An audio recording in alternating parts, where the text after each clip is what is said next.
Hello, everybody. Thank you for being here. We are going to get started in just a few minutes. You do have some options in GoToWebinar for changing your audio, also for submitting questions and comments. We'll be taking all the questions in a written format during this session, but we'll be getting started in just a minute. But to keep you occupied while we're doing that, I'm going to go ahead and start a poll that talks about how mature is your governance structure for CFM metrics, your reporting organization. So choosing from that is, I don't know. There is no governance. It's kind of basic. It's maybe intermediate or it's industry leading. So while we're waiting for folks to join, I see a lot of folks joining right now. So giving them a chance to get in. Let's get a handle on where you guys think you are in terms of your governance structure and the maturity of that. All right, I'm going to go ahead and close the poll now. And I'm going to share those results back. So as you can see, we have a variety of experience and maturity in the organization. Most people are in the basic, but we do have some folks in the industry leading and a large percentage who just don't know what their governance structure and reporting organization, how mature that is. So thanks for being here. I think that you're in the right place. Hello, I am Lisa Harnett, and I'm here for you as your host today. Welcome to this month's AWS CFM Talk. This month, I'm excited to have Eric Satry and Carlos Galan with us talk about creating an effective metric strategy for your business. Eric and Carlos spend their days working with customers tackling cloud economic issues, from understanding the business case to how to ensure customers are managing and optimizing their cloud spend. As I mentioned, each of these talks is organized around common customer questions, and today's talk is no different. It's all about answering questions that go hand in hand with crafting a robust metric strategy. Many in our audience have likely had questions such as these. How do I measure if I'm really saving on AWS? What are the right metrics or KPIs that I should use?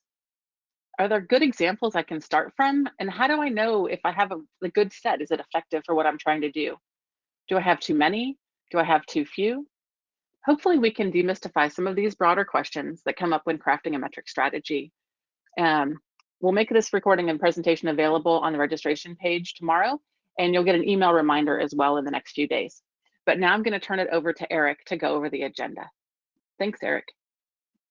Thank you very much, Lisa. So hello, everyone. I'm Eric Satry. I'm a Senior Business Development Manager with AWS Cloud Economics, and I'm very happy to get to speak to you all today. So here's an overview of what we'd like to cover in the time we have together. The first topic will be the key, governance and metric strategy. And this will cover why it's so important to set a foundation for your reporting organization before rushing straight into measurement. Next, we'll cover the hurdles, 5 measures of a good cloud metric framework for evaluating keeping when it goes into production. Next, I'll hand it over to my colleague Carlos, who will cover how you can get started. He'll be running through an AWS See, Save, Run, Plan framework and be sharing some examples of some excellent cloud metrics that you can use to get started. We'll wrap up the session today by taking some questions in written form and talking about how you can take some discrete next steps as you start off this journey. So, the primary question we're here to answer, we outlined some at the outset of this webinar, but it's, am I really saving? And whatever stage of the cloud journey that you're in, the financial fundamentals are going to be so different from established methods that this can be a really tricky question to answer. I put a message on the screen. It's a struggle to gauge IT impact on balance sheets and income statements as our old models no longer seem to apply. This could be a message that some of you listening to this call have experienced yourself. Fixed costs and variable costs are very different than legacy IT. Capacity is traded out for consumption. And if you're in an environment that's going through a period of growth, it can be really challenging to determine if you're actually saving on AWS. So to start this journey, our first topic is going to be around setting a foundation, how to create an effective governance strategy for a metrics organization.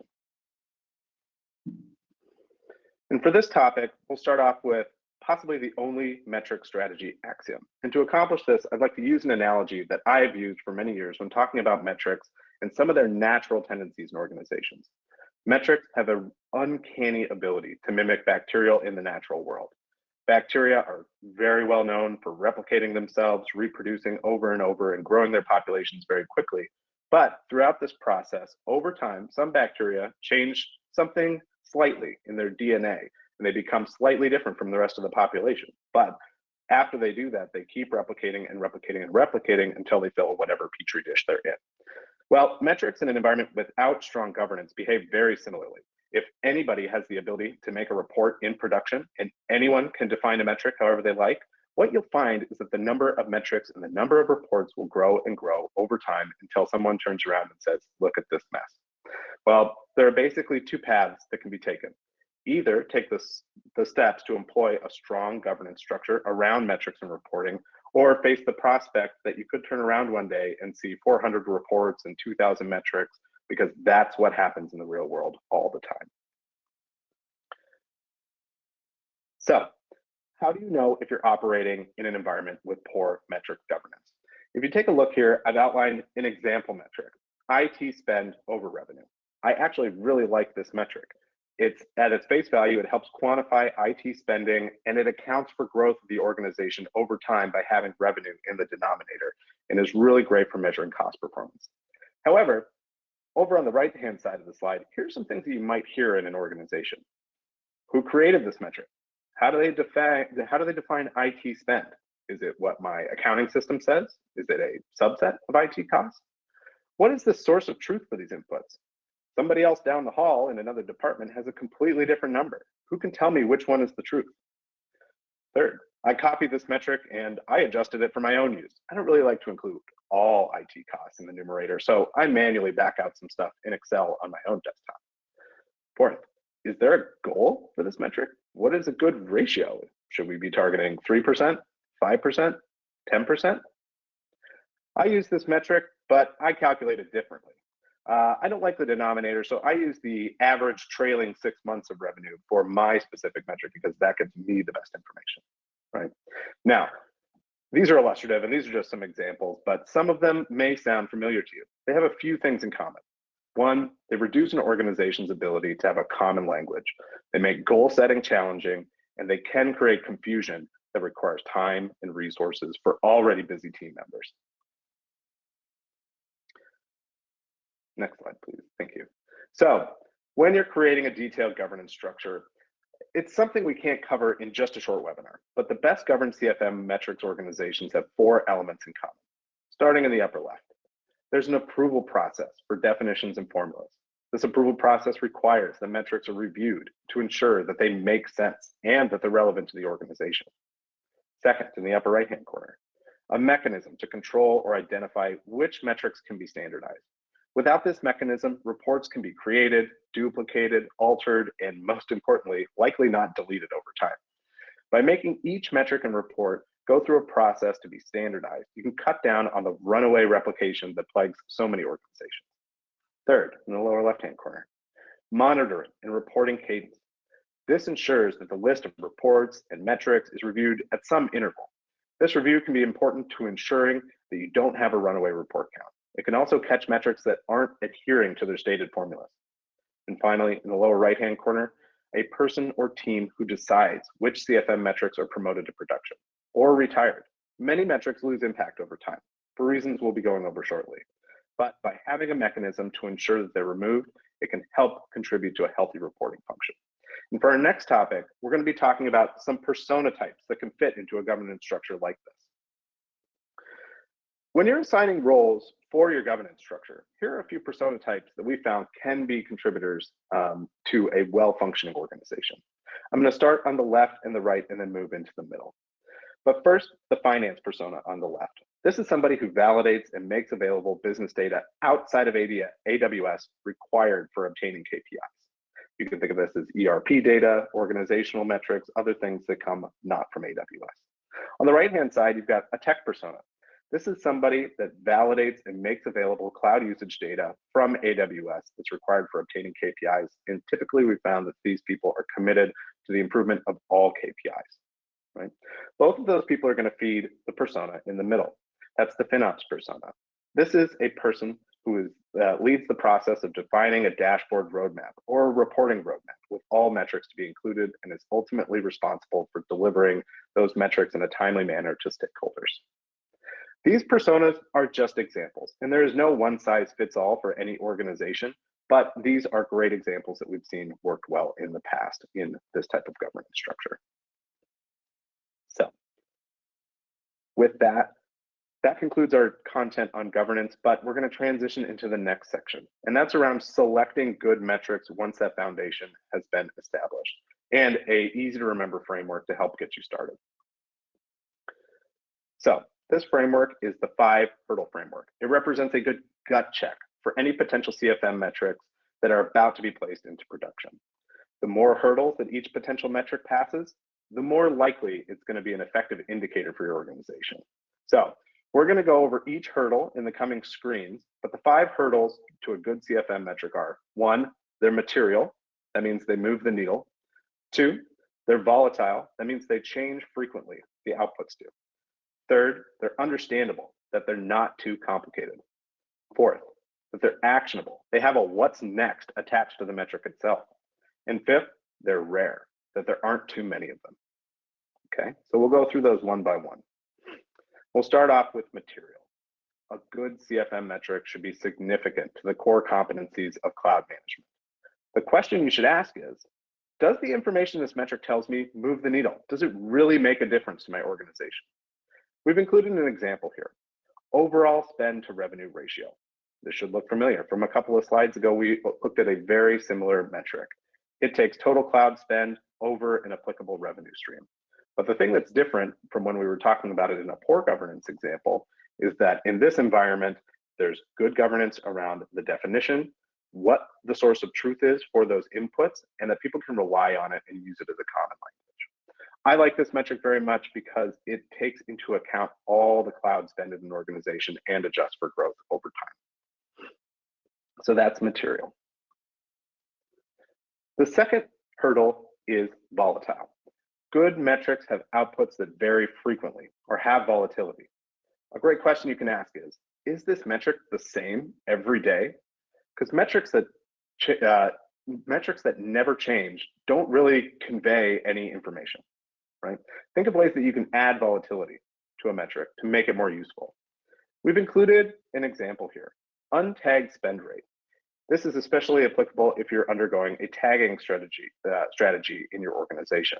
Metrics that spike or highlight seasonal patterns are always going to be the most informative, and as spend comes through and it's not tagged, you're going to see a lot of variability in what this metric is telling you, and you can adjust your service levels accordingly. So that's volatile. The third one is understandable. Good metrics have to be easy to understand. In a few minutes, we're going to be going through a crawl, walk, run approach to gradually improving maturity in your metrics over time. But the question you can ask is, if computing this metric requires anything beyond 4th grade math, is there a simpler way to convey this information? Metrics that are too hard to understand and have too much advanced calculations in them are often looked over or underutilized. We've included an example here: workload spend to transaction ratio. We picked this specifically because it really walks a tightrope here. But this metric takes into account in the numerator workload specific spend, and in the denominator has a meaningful transaction, in this case, an API call. Now, why did I pick this one? This metric is definitely a deep dive. It addresses a specific technical topic, but it is not overcomplicated. Within 30 seconds of reading, most people can understand what this metric is saying, and it's easy to understand, right? Now, I, just like many of you, enjoy a good logarithmic function or an exponent in my statistical analysis, but metrics that are consumed by a broad audience is probably not the place for that, right? So that's understandable. The 4th hurdle we'll be covering is actionable. The best metrics have built-in proactive business actions attached to them. A great question you can ask is, if a metric is just for my information and I can't really define an action because of what I see, is there a better metric that does drive an action? If there isn't anything that you can do once you read a metric on your screen, what good is it doing to you? We've included an example here: compute right-sizing opportunities. This combines 2 categories: One, right-sizing underutilized resources and terminating idle resources. What this does for you is it gives you a discrete action that if you read this metric in the morning, in the afternoon, you can go out and start making moves that actually save money. Okay. Now, this does not mean that all metrics need to be super short term in terms of the action that's connected to them. There can be long-term strategic moves connected to an actionable metric as well, but this is a great example. And that's actionable. We'll conclude with the fifth and final hurdle, rare. Any CFM organization can quickly drown in metrics. That's been one of the key parts of my message so far. The larger the group relying on cloud metrics, the fewer metrics we recommend that you have. The question you can ask is, if I can cut this metric from my report, will anyone miss it? We don't recommend a specific rule that says something like your organization should have X metrics, and that's the same as really good other CFM organizations. But we have put together a small table that outlines some of our best practices that we've seen through our work. On the left-hand column and in the example side, we have the number of people that are in a group or organization or team. In the right-hand column, we have guidance, rough guidance on a metric count that you should consider. If you have a small team, people that would fit around a table, less than 5, we recommend that you limit their metric consumption to 20 metrics maximum. That is for that team, they are living in those metrics every day, so that higher count is probably a little more appropriate. If you have a team that fills up a larger conference room, something less than 30, we would recommend limiting this group's consumption to 10 metrics maximum. And any large group, any broad organization, any team that wouldn't fit in a room together, we truly recommend that you consider having 5 metrics that you have that large group key in on. Otherwise, you risk having them be ignored or have that team feel like they're drowning in metrics. Okay. But at the end of the day, pick the ones that move the needle the most, that fit the most of these 5 hurdles, and try to slim that list down to the ones that really make a difference. Okay. So that concludes the 5 hurdle framework. And at this point, I'm going to turn over to my colleague Carlos, who's going to introduce the next topic. Thank you, Eric. And hi, everyone. My name is Carlos Galan. I am part of the cloud economics team based in London. So we're doing some sort of a cross-continental collaboration today. And I will run you today through a practical application for metrics on the specific topic of cloud financial management, okay? And we like to call it the See, Save, Plan, Run framework. It is a set of about 25 recommended KPIs, which are aimed at supporting you on driving your sort of CFM FinOps maturity journey that we have put together after working closely with AWS customers over time, right? So then the question is, what's special about it? So first, it is intended to be directional, okay? So it is a collection of KPIs that are specific to the pillars of cloud financial management, with a bonus section. These pillars you can see on screen, but we'll deep dive into those in next slides. Don't worry. This framework is meant to be used as a template, very important. So you can pick and choose the KPIs, and then they can be adapted and evolved as the circumstances of the organization also evolve. And very important, the idea here is definitely not to be looking at 25 KPIs at the same time, just to be clear. Second, it attempts to be pragmatic, right? So it has been designed with the aim to answer key questions, to address the hurdle framework that Eric has just run through, and most importantly, to tie back to your AWS environment. So it provides clear justification for each KPI. You have a set of questions such as the what, right? So is it material? Is it understandable? You can see how it's relating to the hurdles. The why is important? Is it rare? Then the where, so what data is needed and where can I find it? And finally, how to improve, right? Which is pretty much tying back to the is it actionable question from the 5 hurdles we spoke before. And third, it guides the user on a progressive journey, okay? So it proposes a structure that takes into account the level of complexity of implementation. So each KPI has been tagged as either, you can call it easy, medium, advanced, or crawl, walk, run. And this is you can see described depending on the color, right? So you have the green for the easy, and then amber for intermediate, and red for advanced, to provide the sort of natural gradual build or transition into more sophisticated measurements that you will need once you get to the right level. So without further ado, let's do a deep dive. With a C pillar, we aim to have a good grasp at visualizing, tracking, and allocating your AWS costs, right? And so for each pillar that we'll present now, there's going to be a set of 5 KPIs, as you can see on screen, which are color-coded, representing the progressive aspect that we just discussed, and addressing the key questions, as you can see also on the top of the screen. And so for each pillar, we will deep dive just into a couple of them to provide some clarity and see how it works, right? And at the end, you will get all this information offline so you can see it. So let's start with the untagged spend rate, right? And this is the percentage of AWS spend that does not correspond with any cost allocation tag, right? So there are many ways to do cost allocation, but one of the classic ones, the ones that customers tend to start with, is tagging. So in order to maximize adequate AWS spend allocation, meaning minimizing any centralized charges, companies should maximize the ratio of spend that corresponds with cost allocation tags. Where can you see this? Well, AWS Cost Explorer provides you the untagged spend data. You can see clearly. And how to improve it? Well, you can improve the next KPI below that we're not going to talk about, but it's pretty much untagged resources, ensuring that you minimize the number of untagged resources. That goes back to the understandable bit. If you read untagged resources, it's very clear KPI. And now we'll talk about the next one, which is the unallocated spend rate, right? And this is the red one, so the most advanced one, and it's the ultimate one that you would like to have for the C pillar. It is a percentage of total AWS spend that has not been allocated to a business unit, product line, etc. Then why? Because adequate cost allocation provides collective accountability, also a view on profitability when you're able to assign to the corresponding service or solution, and obviously an exhaustive showback, chargeback of AWS spend, which is what you're trying to achieve. Where can you see this? Well, depending on your cost allocation technique, you can see on AWS Cost Explorer things like the tag spend. On AWS organizations, you can see all the accounts if you're using account structure for cost allocation.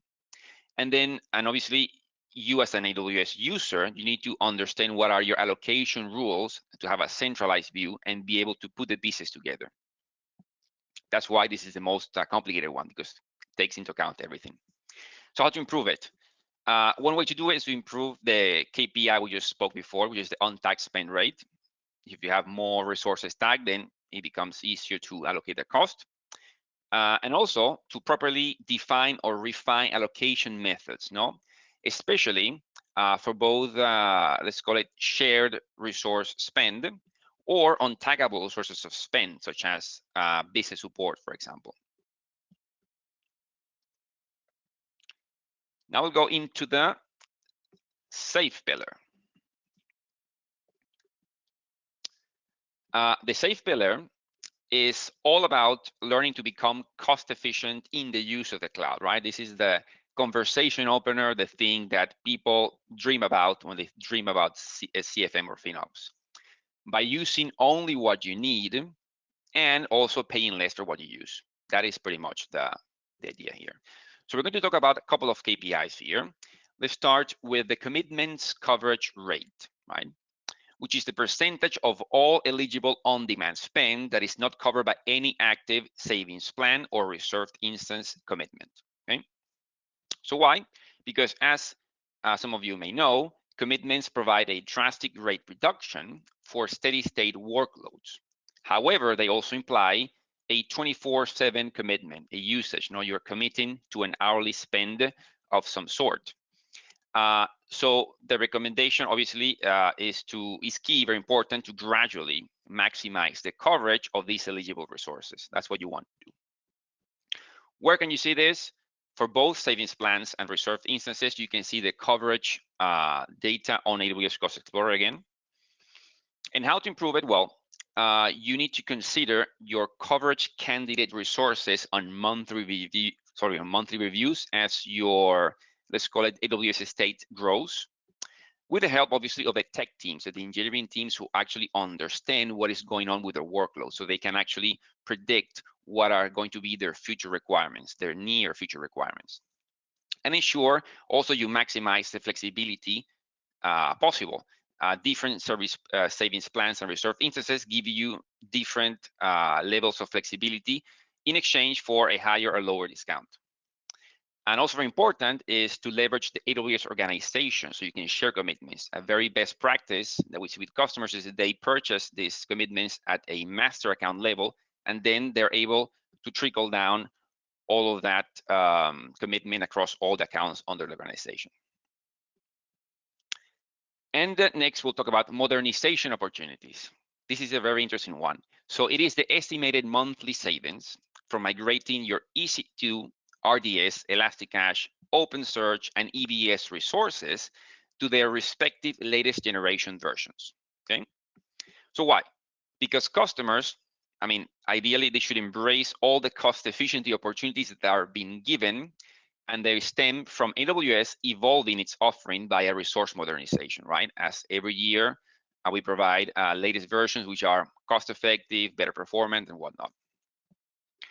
This is a red KPI because it's a bit more complicated to calculate, but you still can find the data on AWS Cost Explorer. You can see what is the applicable spend of those resources that are not yet on the latest generation. But at the same time, you as an AWS user need to be a bit proactive and understand what are the latest generations for your EC2, your RDS, and whatnot. So you need to stay connected, if that makes sense. How to improve this? On one hand, you need to be aware, again, of that sort of latest generation announcements. On the other hand, you consider these opportunities on quarterly reviews, the same way that you consider the level of commitment coverage above, right? With the help of your engineering teams as well. And then you can see the entire set of KPIs. And again, we will share this after this presentation. Let's talk about the plan pillar, right? And the plan pillar is all about empowering customers to have more control and predictability on their spend by better forecasting and also better incidence control, okay? So the two KPIs that we'll talk about, let's start with the bill shock frequency. Sounds a bit scary, but it should not be. So what it is, hopefully you can see that on screen. There you go. So you can define it as you want, but most customers that we see, they define it as a percentage of set budgets. When I say budgets, I mean budgets created on AWS budgets that breach unwanted thresholds, defined as bill shocks on a given period, and usually it's on a monthly basis.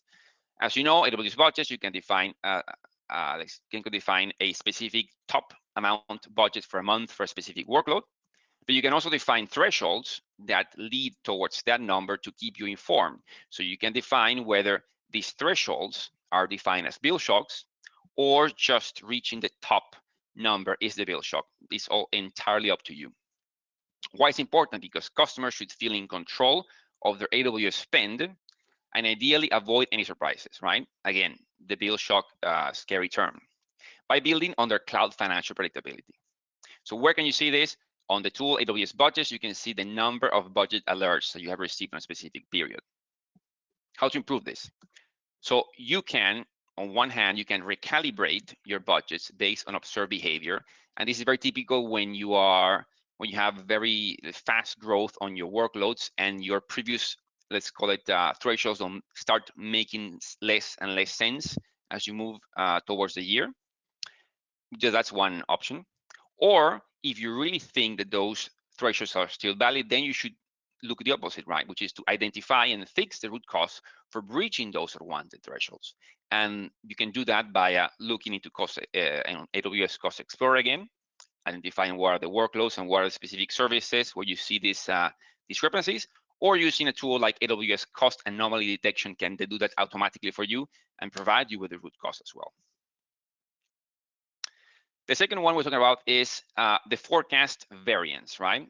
And you can say on a monthly basis. And this is very simple. It's just a percentage of the delta between your actuals and your forecast on a monthly basis. Why? Because good forecasts are the basis for good cloud financial predictability and helping avoiding the bill shocks that we just described before. It's all about setting the expectations right. So remember that most likely your budgets are going to be based around forecast. So if you're able to forecast more accurately, then you should be able to avoid bill shocks. So they kind of relate to each other in a sense. Where can you see this? On AWS Cost Explorer, you can see your actuals. And you as an AWS user, obviously you need to understand what are your sort of the forecast that you have created ahead of time, and then make the comparison. How to improve this? There are a number of ways, but on one hand, you can fine tune your forecasting method, right? So there are different forecasting methods for different needs. You can have what we call a trend-based forecasting, which is useful when you have historical data and you have a more sort of mature workload. Or you can use a driver-based forecast when you have sort of a more new high-growing workloads and you want to do more of a bottom-up approach in this case. You can use machine learning-based forecasting, even unit metrics that we'll discuss in a couple of slides afterwards to forecast. That's one way to fine-tune.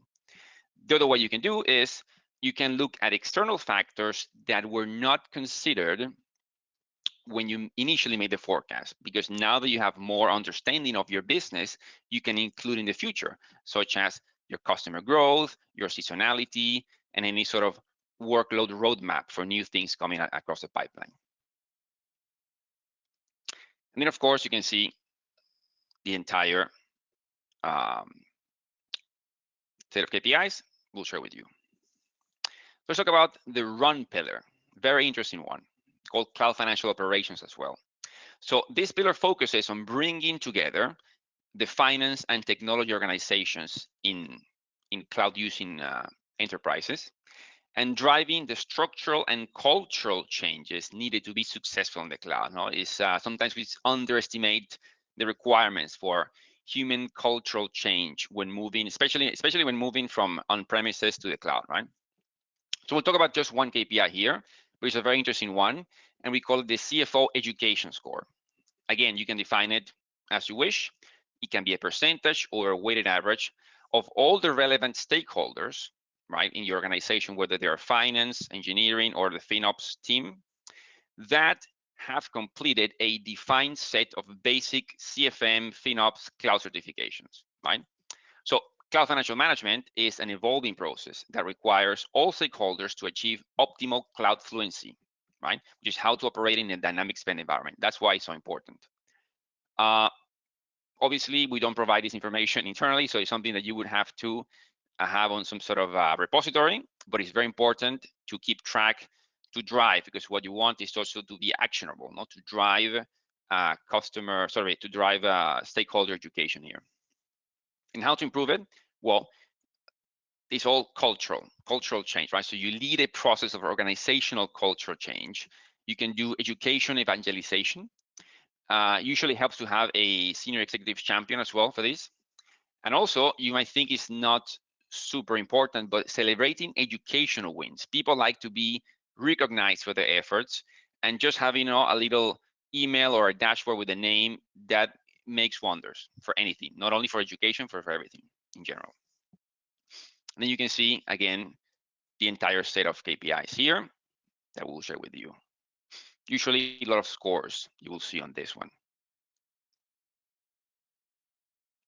And now let's talk to our bonus section, which is the unit metrics, right? And it's a very exciting one, because the unit metrics, they give us the ability to tie back our AWS spend to the business value that you're generating.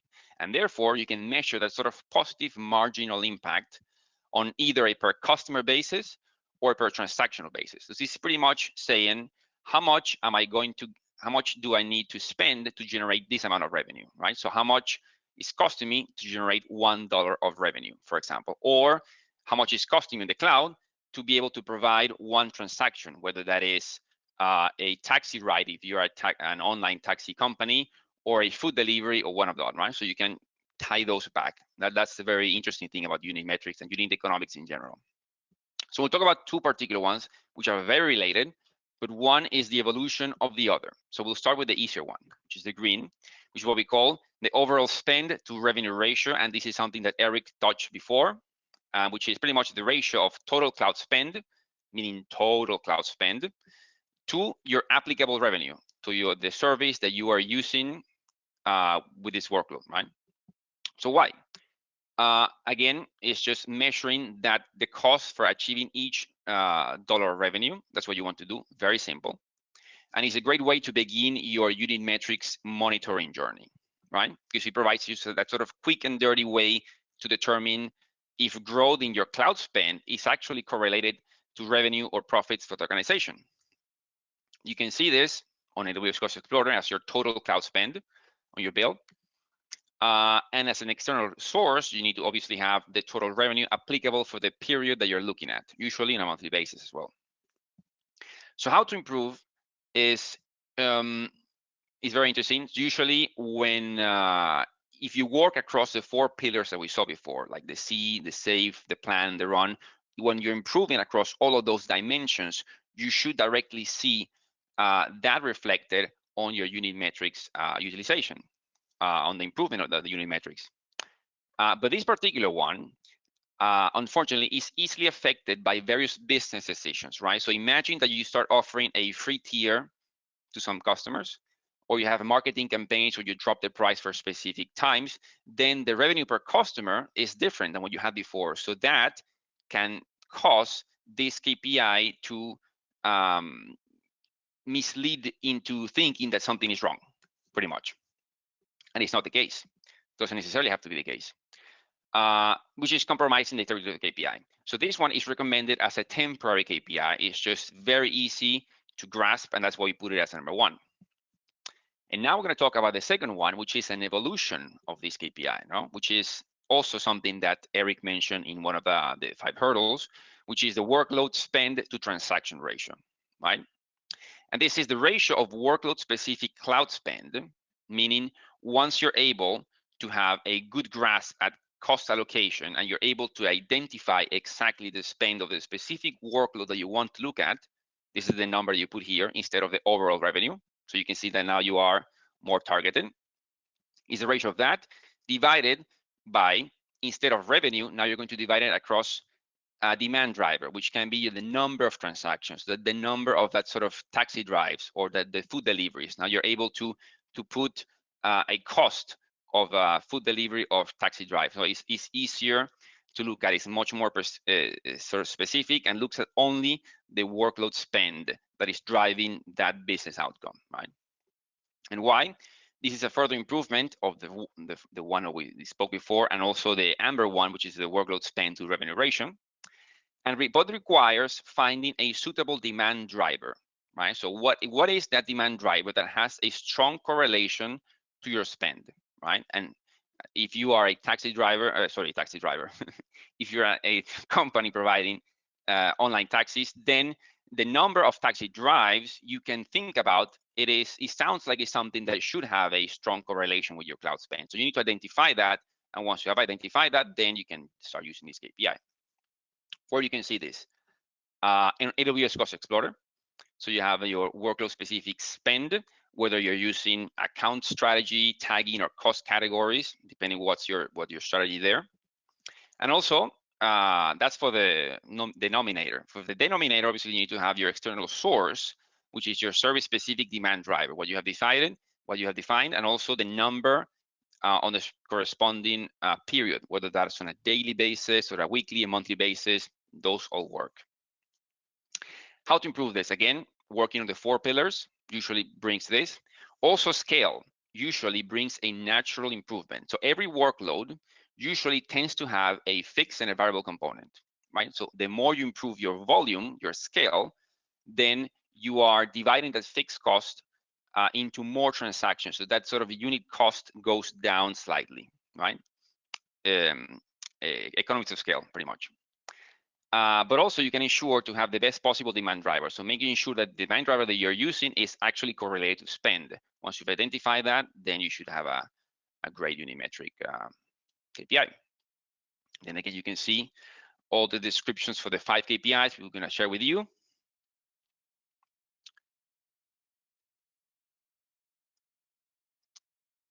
And now we're going to talk about the next steps.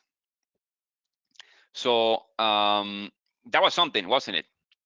Certainly lots to take in and reflect upon, right? So remember that this is a framework, is just for you to understand and grasp what are the things that you should be looking at.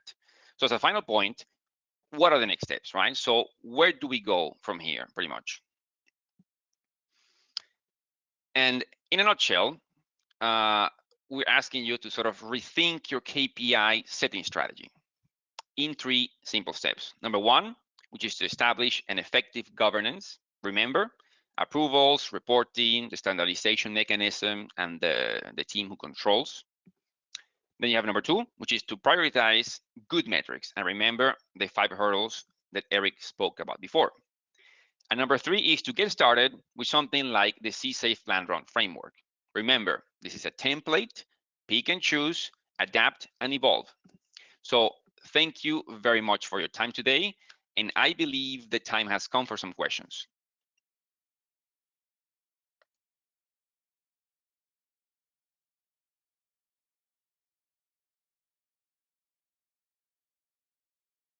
So I have one question for you. So we had one question that came in on the chat, which was, how can these bonus metrics be morphed for organizations that don't have revenue? You know, how would you look at those unit metrics in non-revenue generating applications? I can take that one if you'd like, Carlos.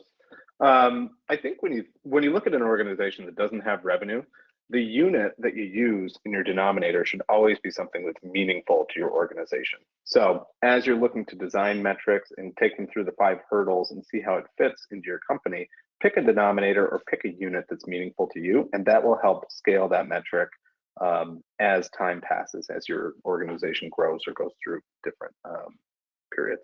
So, and Carlos, anything else you'd like to? Yeah.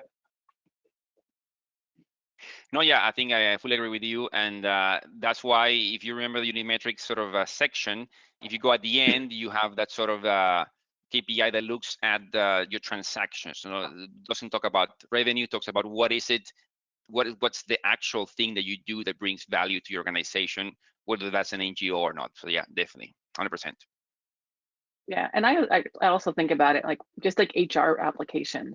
You can just divide that by the number of employees you have. So, I mean, there's other things you can use beyond like transactions. Like you kind of think in terms of what is it that you're trying to accomplish as either a cost center or as a revenue generator. We have a follow-up question just on terminology. When you talk about move the needle, how does that relate to the 5 hurdles? And what is, I mean, I think it's a little bit of understanding, like, what do you mean when you say move the needle? Yeah, so I'll take that one. So when I think of the concept of materiality, it's going to be different for every organization, but it's always going to be a threshold that you set to where a reasonable person inside your company would care about it, right? If you're a $10 billion company and you're tracking a metric that influences $50,000 worth of spend or other activity, it doesn't really matter. It does matter maybe to an individual practitioner, a customer, whatever it may be, but it's not going to move the needle for the broader org, the broader company. We recommend focusing on things that move big dollar amounts or big reputational impact events. And so that's how I think of materiality. But again, that's a threshold that's set at the individual level, at the organizational level, but you decide where that needle is and whether it moves it or not. Yeah. And I also think about this in terms of time. Like some things you don't talk in terms of, all these metrics aren't ones you have to monitor every day, but maybe there's ones that you look at on a monthly basis or a quarterly basis, because that's when they change. We talk about that volatility part.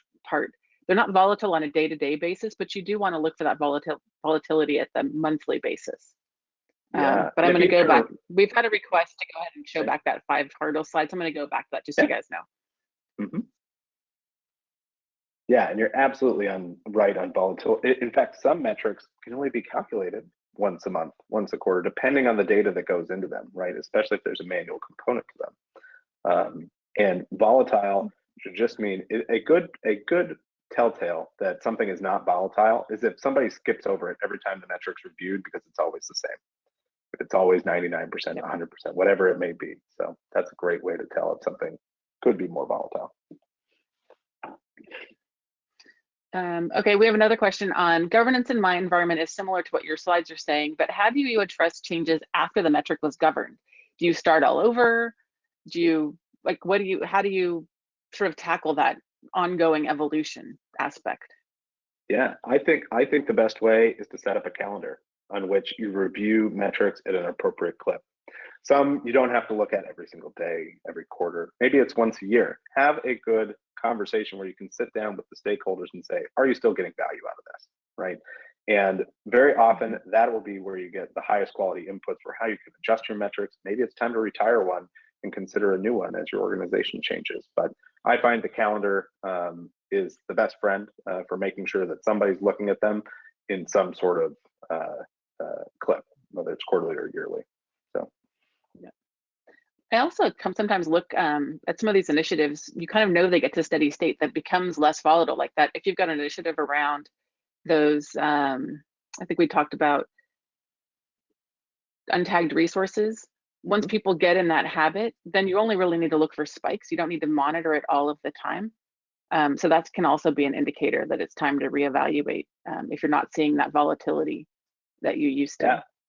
Yeah, because that's what the metric's there for, right? Is to change behavior over time to really focus in on that tagging strategy, right? And if you get to where everything's tagged and it's nobody's reading the metric anymore, then it served its purpose, and that's okay. Yep. So if I follow up for that, I'm going to ask this question. If for an insufficiently volatile metric, if you never use them, is there some mechanism to monitor them to avoid spikes? So can you kind of keep them in the back pocket, or you only want to know when it moves? You don't care all the time. What do you do with those? Yeah, I'd say if you've got a material risk associated with any metric, you should adjust a different metric to make sure it'll catch up on those spikes if it's really going to impact your business, which is always kind of part of the shuffling game that goes through these reviews. Carlos, anything from you on that one? I think. Yeah, I think that sometimes I think what you were saying before about the rare of KPIs, the larger the organization who's looking at the KPIs, and the less KPIs you should have.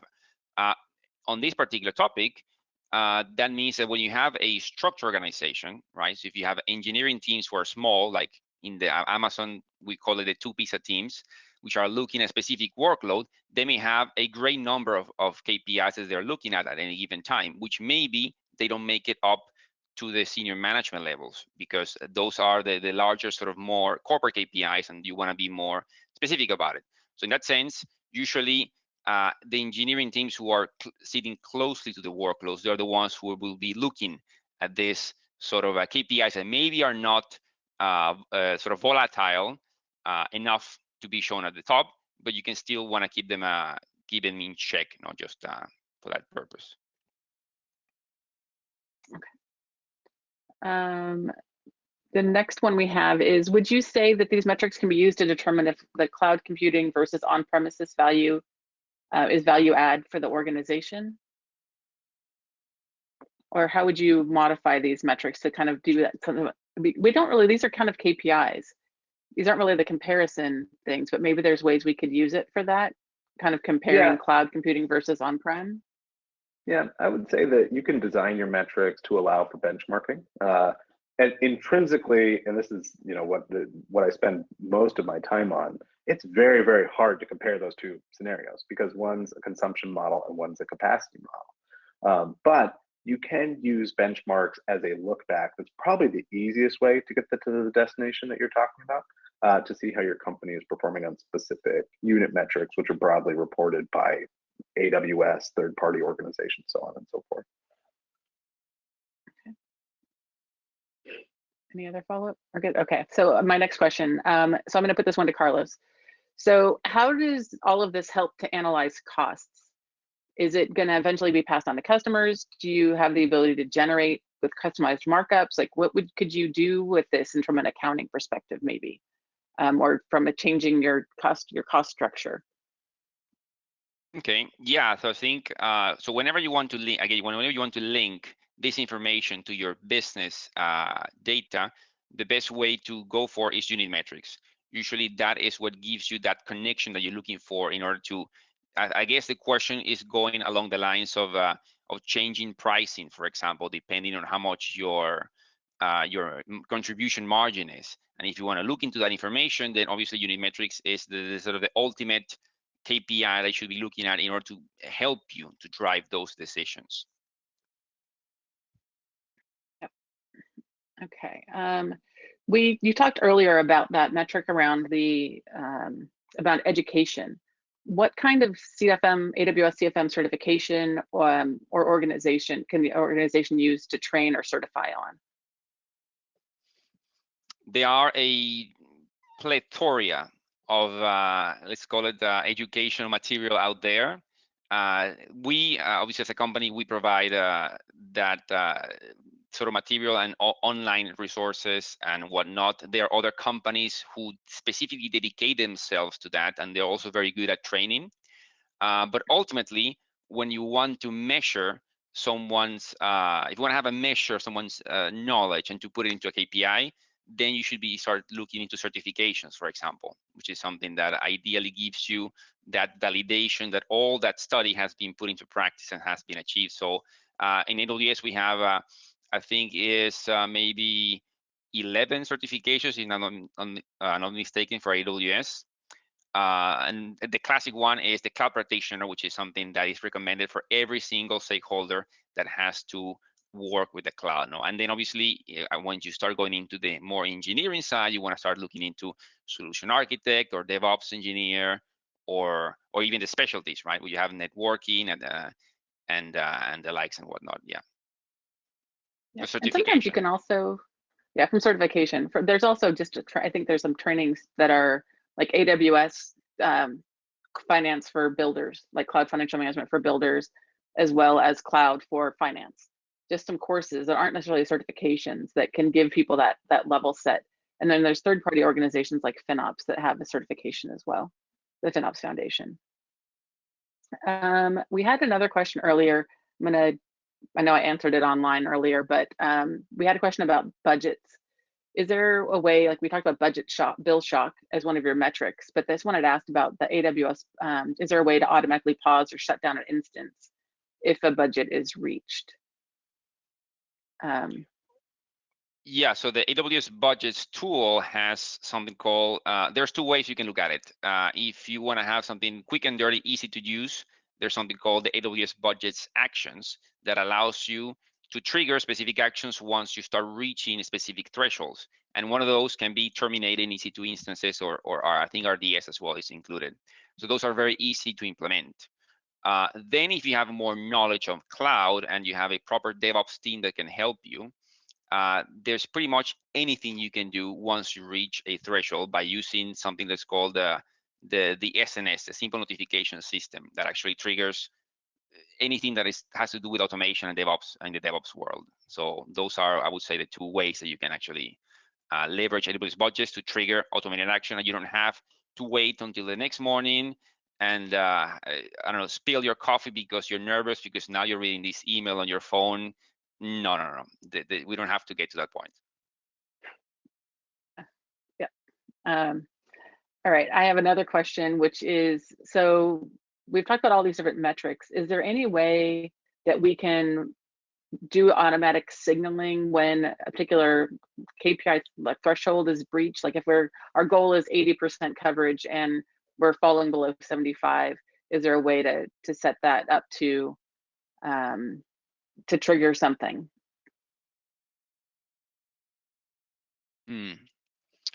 Well, this is a topic that has been discussed in the FinOps sort of world, which is, I think some people call it the metrics-driven cost optimization, right? Which is how to actually rely less on human oversight and start to do things automatically, you know? And especially important as you grow scale, because as you grow scale, the more manual things you need to do, then that translates into a higher number of FTEs. So it is usually we haven't seen many customers yet getting to this level of sophistication, but you can definitely do that. And it is a hot topic because people really want to understand how can they actually scale and use the automation capabilities that AWS and the cloud provides you to also drive cost optimization. Eric, did you want to add a follow-up about anything on that? No, I think that was great. Okay. I mean, so there are other services like cost anomaly detection that can look for variances in spend and set alerts that you can then also trigger. There's also some reports that are available in Cost Explorer that have like budget alerts that will allow you to get notified for some of these metrics if they're ones that can be set up in those particular tools. And I think some of our third parties have similar kind of things that is part of them as well. All right. Someone asked to see the C slides. I'm going to just go back to that in just a second. And another one, is there any available or typical customer scenario of usage of any of the APIs mentioned? Or I'm guessing this meant KPIs mentioned. Do you have actual scenario, customer examples that we can point to? I know. Yeah. I know so it's come up on Peer Connect, but. Yes, absolutely. Well, I think most of the KPIs, I want to say most, but a large number of KPIs that you see here are, I would say, very standard KPIs used across with customers.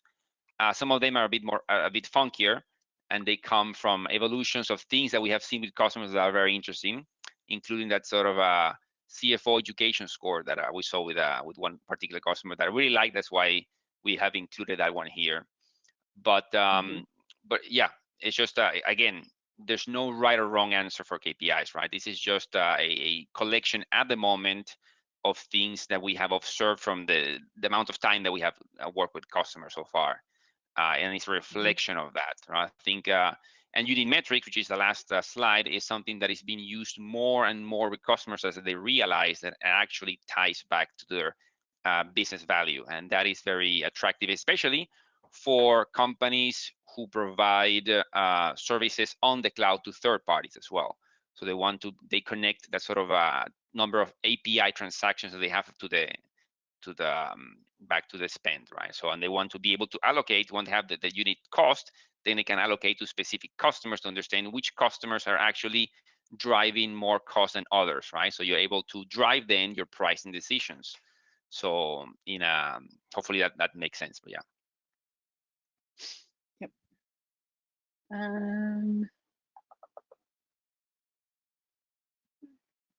We don't have any other training to learn more about these metrics that I know of.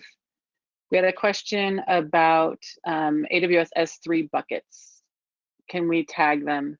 How do you tag them so that you can track their spend and do that metrics like, you know, cost per for this particular project or that particular project? Do you have any insight? Is there anything that you guys know of there? It's not one I know off the top of my head. Well, I mean, you can tag. There are most resources. There are many resources, especially the basic resources you can tag. But tagging is just one way to actually do the cost allocation, right? So you need to understand that you can do other things like account strategy. You know, you can think of an account as a folder. Everything inside that folder belongs to a particular. You can see it enclosed, and it's very easy to handle because everything there can belong to a business unit or a solution as well, no? And then you have something more advanced like cost categories that sort of tries to provide a bit of a more metadata to make it more interesting for you. So I would definitely suggest you to look into cost categories to not only for your S3 buckets, but for your resources in general, no? Yep. Okay. Let's see. You can also tag S3 manually or with CloudFormation, according to Joan. Thank you, Joan. So anyway, There's a question about CloudWatch metrics versus cost alerts, like budget alerts. Is there any advantage or disadvantage to looking at CloudWatch metrics versus some of the cost-related tooling?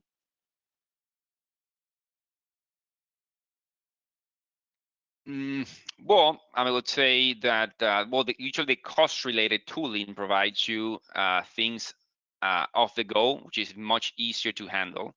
But the advantage of CloudWatch metrics is it can go into a deep dive and to be looking at more specific things. Once you start becoming more, let's sort of mature in your cloud financial management journey, then definitely makes sense to look into CloudWatch metrics. Especially, and then also you need to take into account that sometimes CloudWatch metrics can incur costs if you, especially if you want to go with a higher degree of granularity to look at things, right? So also things to consider when deciding to use CloudWatch metrics versus what's just given to you by default. But yeah. Well, thank you guys so much for being here.